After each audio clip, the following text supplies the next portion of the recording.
Marami ang nalulungkot ngayon dahil sari-sari ang natatanggap na bashing ng singer at actress na si Francine Diaz matapos nga ang issue na sumingit daw ito sa performance dapat ng Orange and Lemons na kung saan ay ginawa ang event sa Occidental Mindoro. Ilan kasi ang nagsasabi na sumingit daw si Francine dahil ayon sa schedule, mauuna dapat mag-perform ang Orange and Lemons at pinakahuli nga si Francine Diaz. Pero ayon sa mga netizen, walang dapat sisihin na artista dahil ang organizer ang may kasalanan dahil late na daw nagsimula ang nasabing event.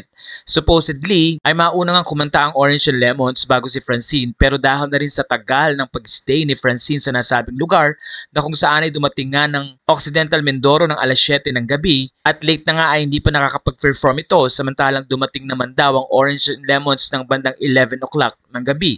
Kaya naman sa pagkakataong ito, tila pinauna na nga or isinabay si Francine sa pag-perform ng nasabing banda. At sa puntong ito, nagkasabay ang dalawa sa stage na supposedly ay kakanta na ang Orange and Lemons nang biglang tinawag si Francine para ibigay ang kanyang isang awit. Kakantahin nga ni Francine ang love story na awit ni Taylor Swift. Pero habang kumakanta nga si Francine ay patuloy naman sa pagtugtog or kalabit ng gitara si Clem Castro ang vocalist ng Orange and Lemon. Ready na ba ang mga camera? Palakpakan po natin, Miss Francine Diaz!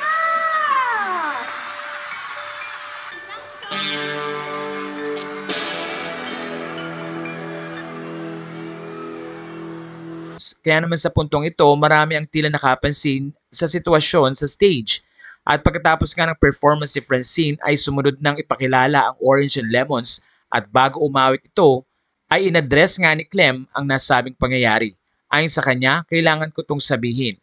Para sa mga artist kasi dapat kanina pa kaming 11 dito so sana naman walang sumisingit. Respeto lang ba? At pagkatapos nga niya magsalita ay nagkaroon na ng pag-awit ang nasabing banda.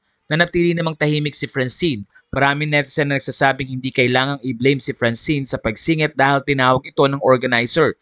Siguro nga daw ay nahihiya na sila kay Francine dahil alas 7 pa lang ng gabi ay nandun na ang nasabing aktres. At kung nagkaroon man daw ng pagsingit ay kailangang ang organizer ang tanungin dahil sa late na pagsisimula ng nasabing event.